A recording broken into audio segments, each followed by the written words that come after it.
أعزائي المشاهدين، ودلوقتي وصلنا معاكم ل عناوين بتهمة كل من خلالها طبعا بنتعرف على أهم عناوين الصحف الصادرة صباح اليوم، وبنحاول نلقي الضوء على بعض هذه الأخبار من خلال لقائنا مع ضيف حلقتنا اليوم الكاتب الصحفي الأستاذ سعد عزام. أهلا بيك وصباح الخير. صباح النور، وسعيد جدا أنا متواجد هنا في قلب الدلتا.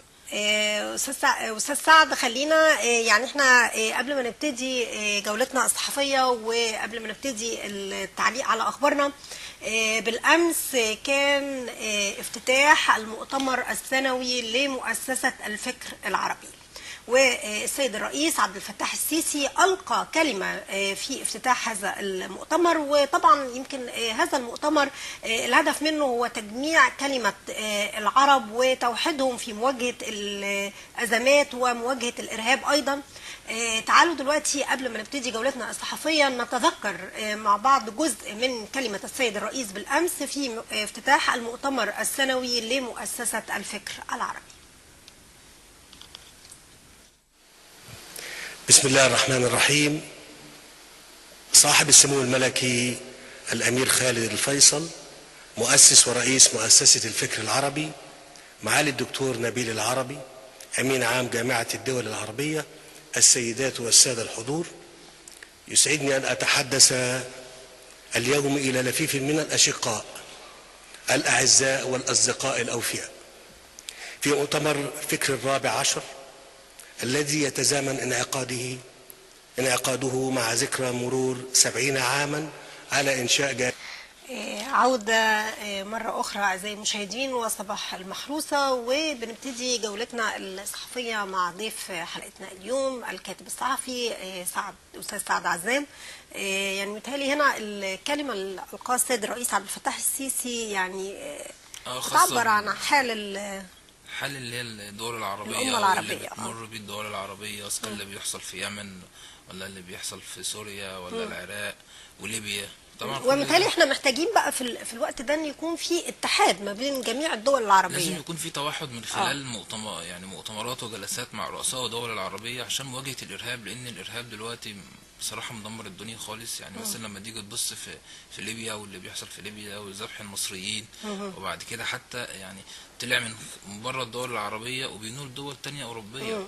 فأهم حاجة اللي يخصنا الدول العربية، محتاجين ان احنا يبقى في نوع من طيب خلينا نبتدي جولتنا أستاذ سعد من جريدة الأخبار. وعلى الصفحة الثانية لجريدة الأخبار: وزير الري: لا تفكير في وساطة إفريقية أو تحكيم دولي حول سد النهضة.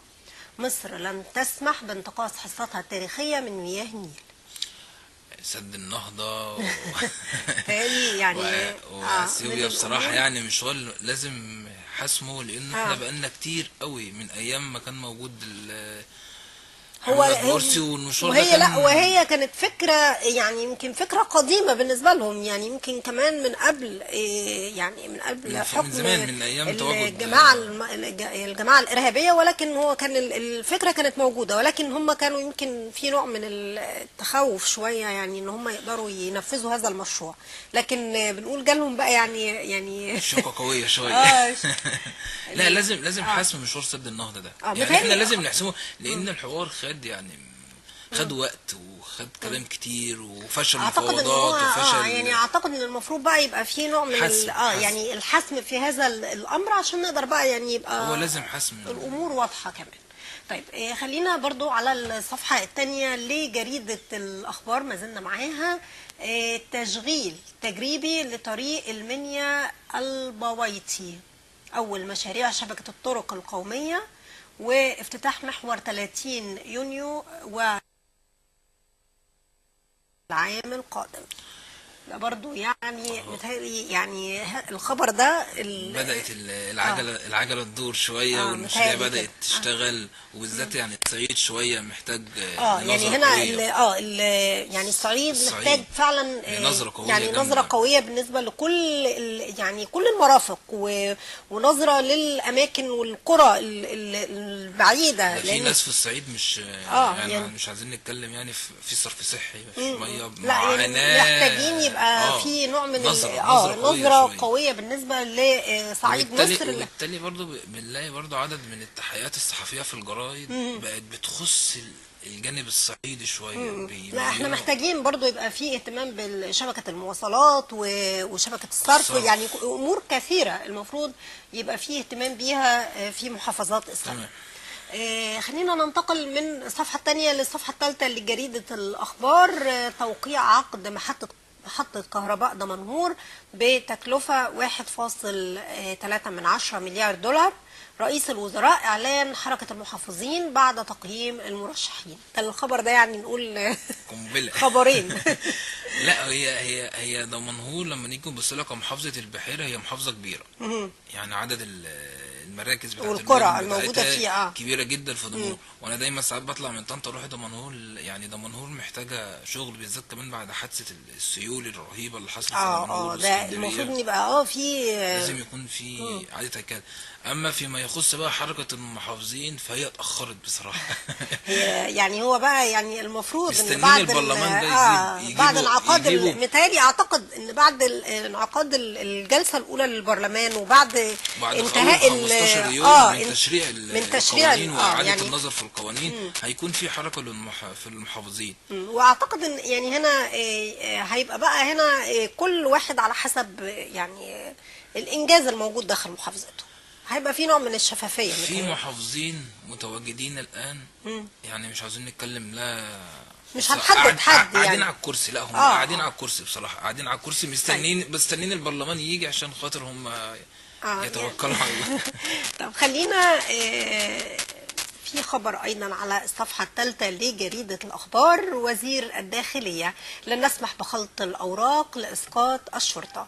الالتزام بحقوق وكرامة المواطنين وحقوق رجال الشرطة طبقا للقانون.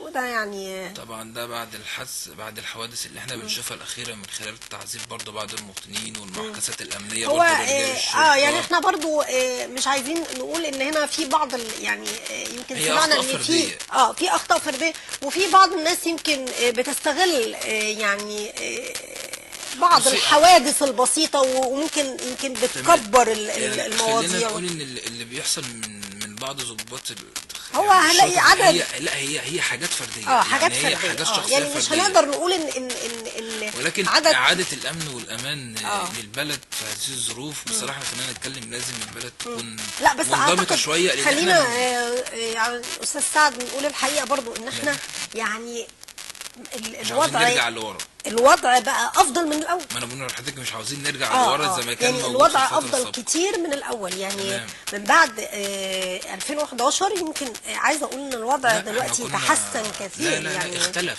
هو مش تحسن، هو اختلف بنسبه 100%. يعني الاول ما كناش نعرف نمشي في الشارع. ايوه كان في خوف وفي ما كانش الواحد امين. يعني الواحد ركب عربيته ما كانش ممكن يتثبت في لحظه. انما دلوقتي الوضع يختلف بنسبه 100%. هو مش هيتحسن. هو لو اتحسن هنقول درجه، لا انما هو الوضع اختلف. في امن، في امان. هو في تحسن ملحوظ. لا اختلف يعني خالص. اختلف. طيب خلينا نقول برضو الإدارية العليا: الإضراب السلمي حق دستوري دون الإضرار بالمرافق العامة. بس يعني هي بقى هنقول بقى نقطة قانونية للسادة النواب بقى يحسموا في القوانين ديت اللي هي الخاصة بالإضرابات والخاصة بالمظاهرات. هو الوقت مع يعني متهيألي يا أستاذ سعد برضو خلينا نقول يعني الحقيقة ان احنا حتى بعد انتخاب البرلمان ولكن المرحلة المقبلة مرحلة برضو صعبة لسه. هي مرحلة السادة النواب. ويا رب يا رب نشوفهم يقدموا حاجة لمصر. لان احنا لو شفنا برلمان ممكن يكون اللي موجود قاعد على الكرسي والكلام ده كله. احنا عايزين النواب يشرعوا قوانين ويشوفوا حل للمشاكل اللي موجودة في مصر كلها. ومن خلال برضو المراقبة برضو ان هم دورهم دلوقتي ما عادش زي زمان. الاول كان دورهم خدمي. كان دور الساده النواب كان معروف في مصر ان الدور خدمي. لا هو الدور دلوقتي حاليا اختلف. هو تشريعي ومراقبه. تشريعي يعني هو تشريعي اكثر منه خدمي. ويمكن لا هو تشريعي ومراقبه. هو دورهم يعني دلوقتي تشريعي ومراقبه. وهم عندهم اول 15 يوم يعني هيكونوا نايمين قاعدين شاربين في قلب يعني هيبقى بالتالي هنا اصل يعني برضو حته ان هو يبقى في شكل جديد للبرلمان او وضع مختلف عن ما كان عليه البرلمان السابق. بالتالي ده هيحتاج منهم كمان مجهود. يعني هيبقى في مجهود منهم كبير. لكن طبعا احنا بنتمنى ان شاء الله يعني ان هم يوفقوا في المرحله المقبله ان هو شاء الله. عندهم اول 15 يوم تشريع قوانين واعاده النظر في القوانين، فنتمنى ان هم يشرعوا قوانين ويتم اعاده الهيكله في القوانين اللي موجوده ان هي ترضي الشعب المصري. اكيد طبعا هيبقى في عبء عليهم نتمنى في المرحله دي. طيب خلينا بقى مع نفس الصفحه الثالثه من جريده الاخبار. حسام كمال 8 طائرات جديده لتحديث اسطول مصر للطيران، وده خبر كويس برضه.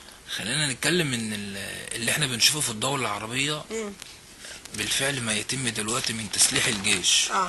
لا هو هنا ده لا، ما هو تسليح الجيش وكمان ما ده خاص برضه بالطيران المصري، بالطيران المدني المصري من خلال الحمايه، من خلال حمايه طبعا اكيد. عايز اقول ده عشان كده بقول لحضرتك ما يحدث في الدول العربيه لازم يكون احنا على اتم الاستعداد، وان احنا نكون واقفين عن الحدث بسنتيمترات بحيث ان احنا نقدر نتعامل مع الحدث.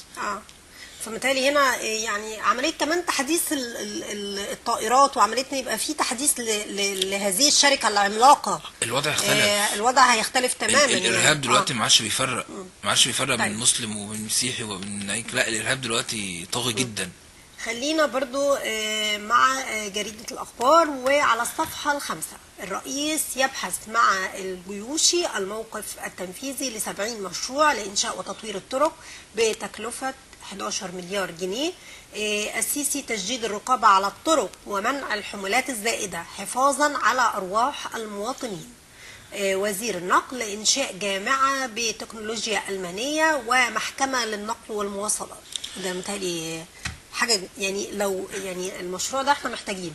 لا كل ده احنا محتاجينه، بس لو احنا كنا بنتكلم على حفاظا على الارواح والطرق والرقابه والحموله الزايده لازم نحدد مواعيد للنقل الثقيل. ما احنا هنا دي بقى، ما هي دي داخله ضمن هذا المشروع، ان يبقى في زي ما حضرتك بتقول في مواعيد ثابته لمرور يعني ممكن مثلا حضرتك تتخيلي مثلا في يعني بالنهار مثلا وانت حضرتك مسافر اسكندريه او رايح القاهره، فممكن تلاقي النقل تقيل جنب العربيه، فممكن يحصل حوادث بطريقه كبيره جدا، فلازم يتم تحديد مواعيد للنقل التقيل والتريلات والمقطوره والكلام ده عشان على الأرواح. أعتقد إن ده شيء مطلوب وشيء ضروري جدا لازم، لأن هنا متهيألي إحنا عندنا الحقيقة يعني شبكة الطرق أصبح فيها تطور كبير جدا، والاهتمام بالطرق أصبح كبير جدا، ولكن ينقصنا بقى عملية إعادة الهيكلة للطرق. إعادة الهيكلة بقى، وحتة إن يبقى فيه موضوع النظام يبقى فيه مثلا التريلات زي ما حضرتك قلت ان يبقى لها مواعيد ثابته في اماكن او طرق خاصه بالبعض. انا بشوف على الطرق اللي مثلا تلاقيها مثلا محدده لها اليمين، تلاقيها ماشيه على الشمال يوسع لزميله الثاني اللي جاي. يعني يبقى في قوانين رادعه لهذه المركبه. طيب خلينا مع الصفحة 6 لجريدة الأخبار. محكمة سويسرية تقضي بتعويض إسرائيل ب1.6 مليار دولار عن وقف تصدير الغاز. هيئة قضايا الدولة مصر ليست طرفا، ورئيس الوزراء الطعن خلال 6 أسابيع. البترول تجميد مفاوضات استيراد الغاز الإسرائيلي. الخبراء حسين سالم هو المسؤول عن التعويضات والمحكمة ليست مختصة. أنا عايز أوصل آخر حاجة. حسين سالم نشوف له تصريحات صحفية أين حسين سالم مما يحدث الآن في مشوار والحديث والكلام عن الغاز وإسرائيل. هو فين؟ هو ما زال موجود في أسبانيا. هو المفروض ان يبقى فيه يعني احنا بنشوف له تصريحات. دي بقى من يعني القضيه دي من القضايا اللي برضو المفروض ان يتم يعني هي دي امن قومي، هي دي قضيه امن قومي. لان هنا يمكن طيب احنا لسه مع جريده الاخبار وخبر خاص. طيب خلينا قبل ما نروح للخبر ده هنروح مع كل مشاهدينا لهذا الفاصل ونعود مرة أخرى وصباح المحروسة.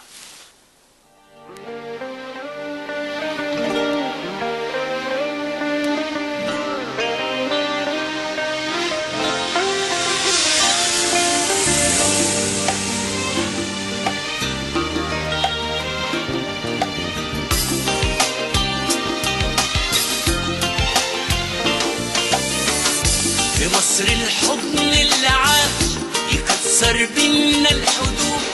مسير الغايب يعود وتلمس ايده الحيطان.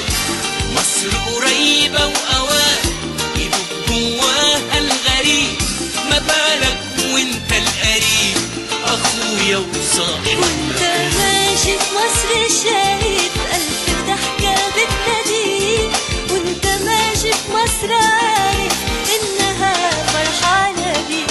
قولي فين الغربة وانت وسط أهلك مش باين؟ ده الفرح لو زار ديارك يلقى جوه ديارنا عيد، يلقى ساعات الشدة إيد. سلمى يا سلام رحنا وجينا بالسلام، سلمى يا سلام رحنا وجينا بالسلام.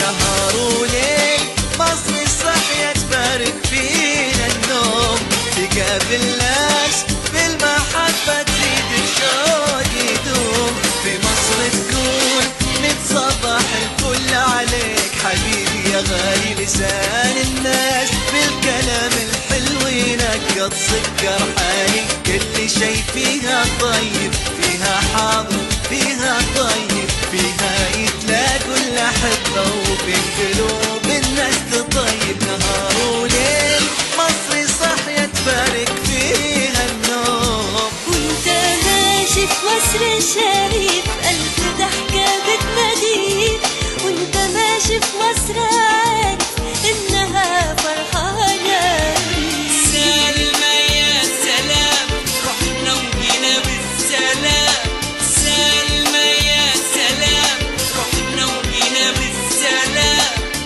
بلاد الخير وشيلة ضيوفها فوق الراس، يا مرحبتين قد القلب وجدع ناس. تعال اقعد منور هات له واحد شاي، ولازم تشرب كلمة بنكتة، ده احنا بين عشرة خلاص. أبدأ منين بالعشق مين عن هواها يستغنى، وبالقليل توصف كرامها كأنها الجنة.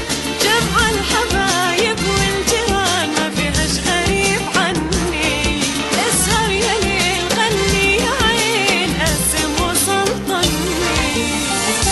مصر قريبة وأوان جواها الغريب، ما بالك وانت القريب أخويا وصاحب مكان. أمان وسلام ما نعرف خصام، طريق المحبة دليل في مصر تشوف تاريخ.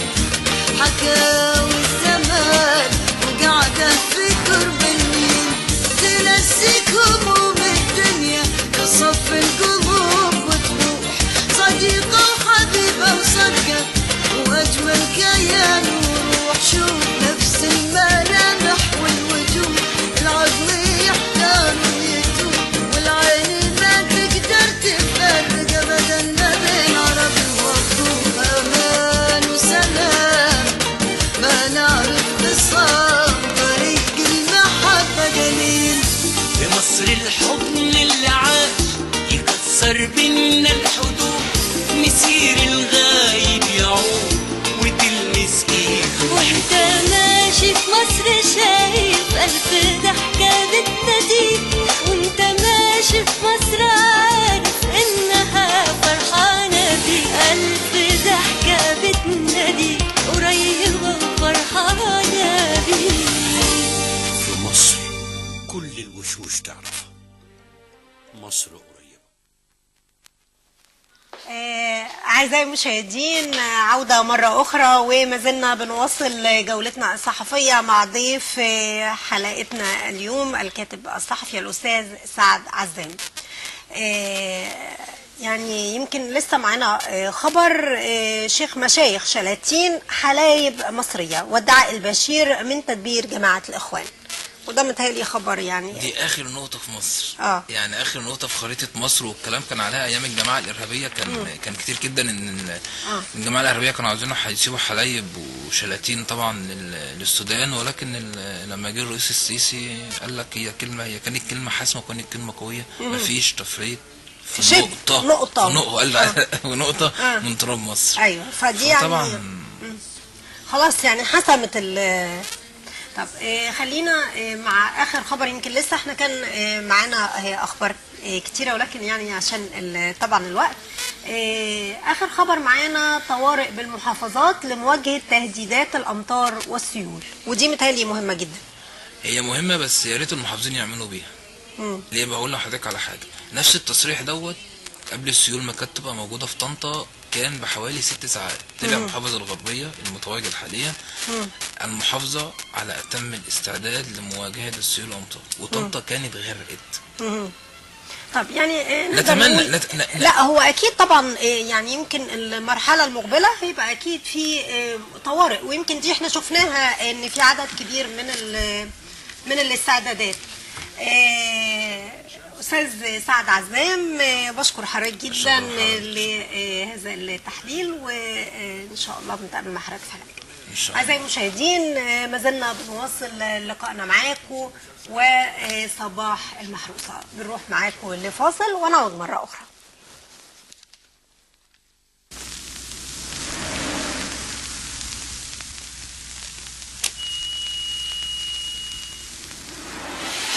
مصر